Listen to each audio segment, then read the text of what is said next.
వైఎస్ఆర్సీపీ అధినేత జగన్మోహన్ రెడ్డిని ఉద్దేశించి జనసేనాని పవన్ కళ్యాణ్ సంచలనమైనటువంటి ట్వీట్ చేశారు.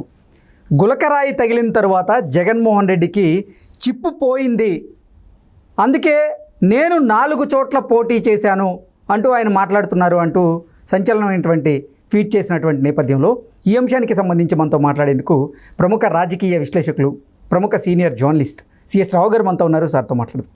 Sir hi sir. హలో. జనసేనాని పవన్ కళ్యాణ్ గారు జగన్మోహన్ రెడ్డిని ఉద్దేశించి సంచలనమైనటువంటి ట్వీట్ చేయడం జరిగింది. గులకరాయి తగిలిన తర్వాత జగన్మోహన్ రెడ్డికి చిప్పు పోయింది, అందుకే నేను 4 చోట్ల పోటీ చేశాను అంటూ మాట్లాడుతున్నారు అంటూ ఆయన ట్వీట్ చేశారు. ఏంటి సార్ ఆయన ట్వీట్ వెనక ఉద్దేశం ఏంటంటే ఏం చెప్తారు? ఇప్పుడు ఆయన చేసినటువంటి ట్వీట్లో పవన్ కళ్యాణ్ భాషలో జగన్మోహన్ రెడ్డి చిప్పు పోయింది కాదు, చిప్పు దొబ్బింది అని చెప్పి ఆయన ట్వీట్ చేశారు. ట్వీట్ అనకూడదు కానీ ట్వీట్ చూసుకోవచ్చు.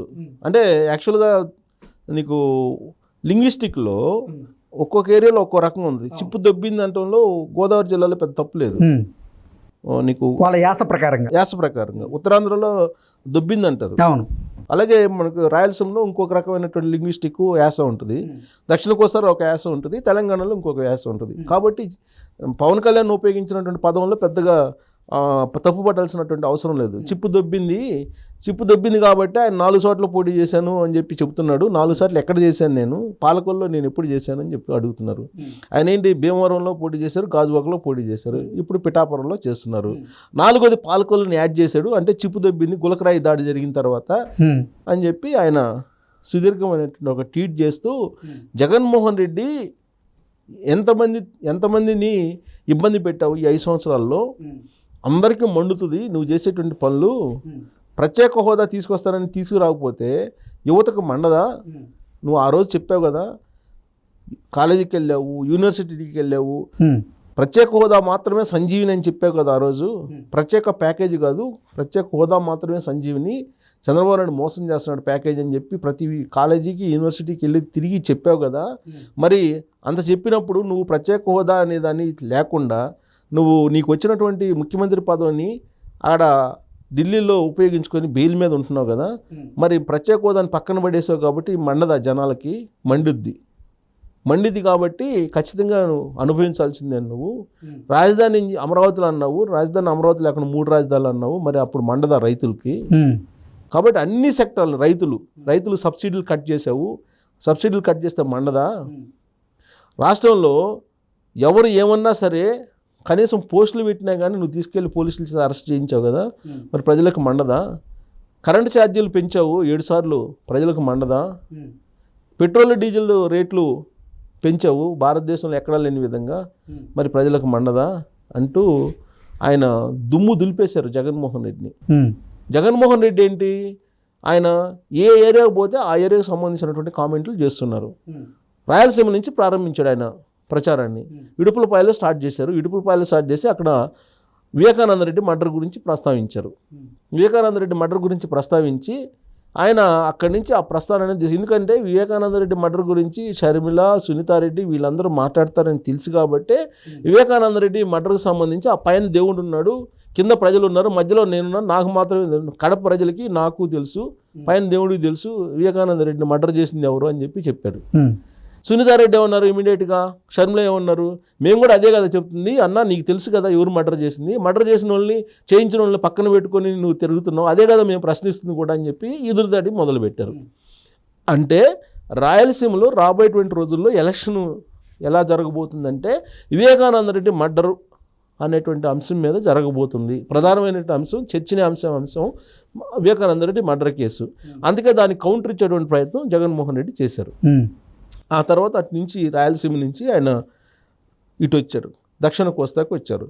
దక్షిణ కోస్తాకు వచ్చినటువంటి సందర్భంగా ఆయన ఏం మాట్లాడారు, దక్షిణ కోస్తాలో ఆయన స్కీముల గురించి ఎక్కడ కూడా చెప్పలా. చంద్రబాబు నాయుడు గురించి, చంద్రబాబు నాయుడు మోసాల గురించి, చంద్రబాబు నాయుడు ఎన్నుపోటు గురించి మాట్లాడారు. చంద్రబాబు నాయుడు 2014 ఎన్నికల్లో రైతులకు రుణమాఫీ చేస్తానని చేయలేదు, ఇవన్నీ చెప్పుకొచ్చాడు. ఎందుకంటే ఫార్మర్ సెక్టర్స్ ఎక్కువగా ఉంటాయి కాబట్టి. ఇక్కడికి వచ్చాడు విజయవాడ వచ్చిన సందర్భంగా ఆయన ఏం చెప్పి ఉండేవాళ్ళు రాజధాని గురించి తెలియదు, కానీ కరెక్ట్గా విజయవాడ రాగానే గులకరాయి తగిలింది. గులకరాయి మీద నడిపించారు మొత్తం. అంటే విజయవాడలో నీకు ఏం చెప్పినా కానీ ఎక్కువ ఉండేది కాదు. విజయవాడలో చెప్పాల్సి వస్తే కనుక ప్రసంగంలో ఏం చెప్పాలి? విజయవాడలో ఖచ్చితంగా అమరావతి రాజధాని గురించి చెప్పాలి.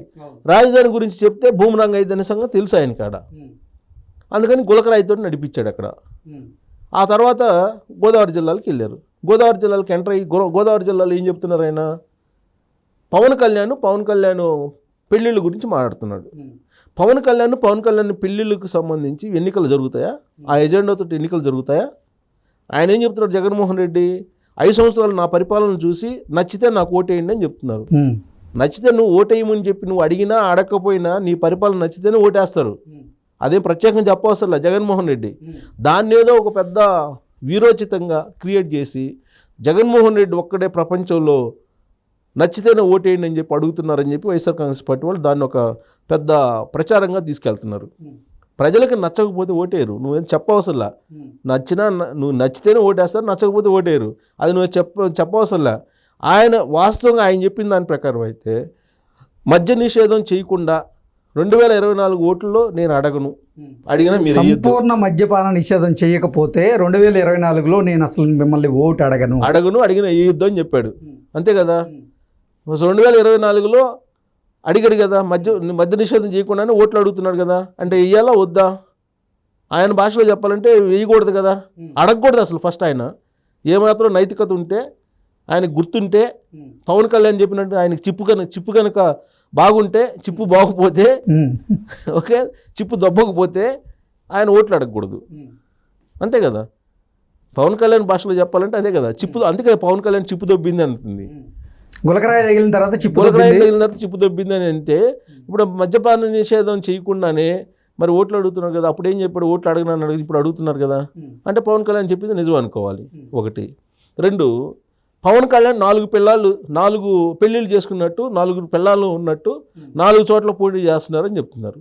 ఆ భాషను కూడా పవన్ కళ్యాణ్ తప్పుపడుతూ భారతిరెడ్డి దగ్గరికి తీసుకెళ్ళాడు ఆయన. భారతిరెడ్డిని కూడా నేను ఇలా అనగనము, కానీ నువ్వు భాష మార్చుకో. నీ ధర్మపత్ని ఎవరైతే ఉన్నారో, నీ ధర్మపత్ని గురించి నేను కూడా మాట్లాడగలను. పెళ్ళాలేంటి, భాష మార్చుకో అని చెప్పి చొరకలు వేశారు. ఎవరికి? జగన్మోహన్ రెడ్డికి. అయినా కానీ జగన్మోహన్ రెడ్డి ప్రతిసారి 4 పెళ్ళాలు, 4 పెళ్ళిళ్ళు అని చెప్పి చెబుతున్నారు. అంటూ ఈ మధ్య ఒకటి యాడ్ చేస్తున్నారు దానికి.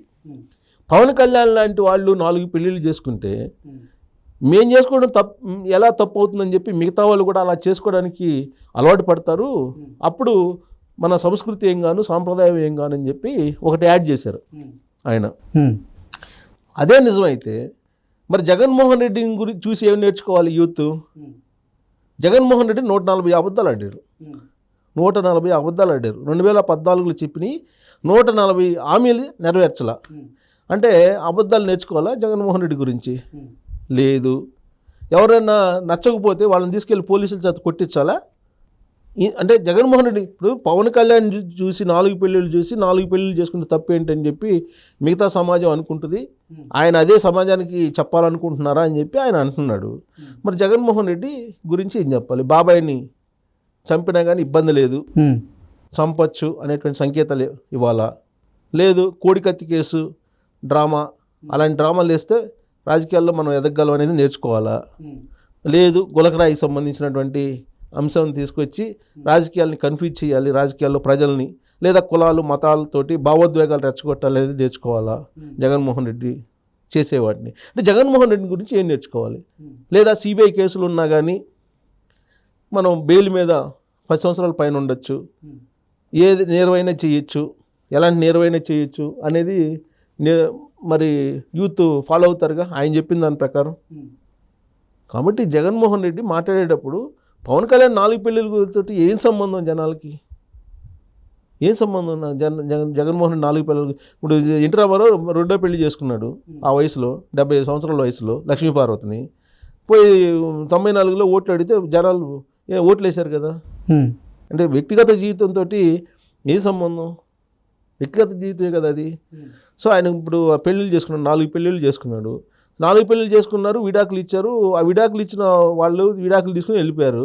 వాళ్ళకి సంబంధం లేదు, వాళ్ళకి లేనటువంటి బాధ జగన్మోహన్ రెడ్డికి ఎందుకు? నువ్వు చెప్పాల్సింది ఏంటి? నా పరిపాలన నేను ఇది చేశాను, నేను ఇది చేయలేకపోయాను అనేది సంజయ్ అడగలగా. చేయలేకపోతే అదేం లేకుండా నేను 99% చేశా, 1% చేయలే. ఆ 1%లో మద్య నిషేధం ఉందని చెప్తారు ఈ మధ్య అంబటి రాంబాబు. ఆ 1%లో చాలా ఉన్నాయి, 140 ఉన్నాయి. అది చెప్పకుండా ఇలాంటి అని చెప్తే అందుకే పవన్ కళ్యాణ్ చిప్పు దొబ్బింది అన్నాడు. ఓకే. సో నిజంగానే చిప్పు దొబ్బిందా లేకపోతే ఏంటి అనేది చూడాలి. పవన్ కళ్యాణ్ గెలిస్తే మరి ఆయన ఎందుకు కమ్ముకుంటాడు? ఆయన కూడా వ్యక్తిగత జీవితంలోకి వెళ్తాడుగా. ఇప్పుడు ఒకళ్ళంటే ఇంకొకళ్ళు, ఇక్కడ గాంధీ మహాత్ములు అయితే ఎవరు లేరు కదా, ఒకళ్ళంటే ఇంకొకళ్ళు ఇంకో 4 అంటారు. ఓకే. అది కాకుండా ఏదైనా అర్థవంతమైనటువంటి హామీలు, అర్థవంతమైనటువంటి ప్రసంగాలు ఇస్తే ప్రజలు రేపు ఓటు వేసుకునేదాన్ని క్లారిటీ ఇస్తారు. అలా కాకుండా ప్రజల్ని కన్ఫ్యూజ్ చేసి భావోద్వేగాలు రెచ్చగొట్టి ఓటు పొందామంటే ప్రతిసారి సాధ్యం కాదు. 2019లో సాధ్యం కావచ్చు, సాధ్యమైంది. ఐప్యాక్ని పెట్టుకొని చేశారు ఐప్యాక్ వాళ్ళు. ఇప్పుడు ఐప్యాక్ వాళ్ళు ఏం చేస్తారనేది ప్రజలకు ముందే తెలుసు. కాబట్టి పెళ్ళికి తద్దినానికి ఒకే మంత్రం అంటే కుదరదు. కాబట్టి అప్పుడు ప్రయోగించాం కాబట్టి ఇప్పుడు సక్సెస్ అవుతుంది అనుకుంటే పొరపాటు. సో పవన్ కళ్యాణ్ చెప్పినట్టు మైండ్ మరి జగన్మోహన్ రెడ్డికి ఉందా పోయిందా అనేది చూడాలి, ఈ పబ్లిక్కే తేల్చాలి.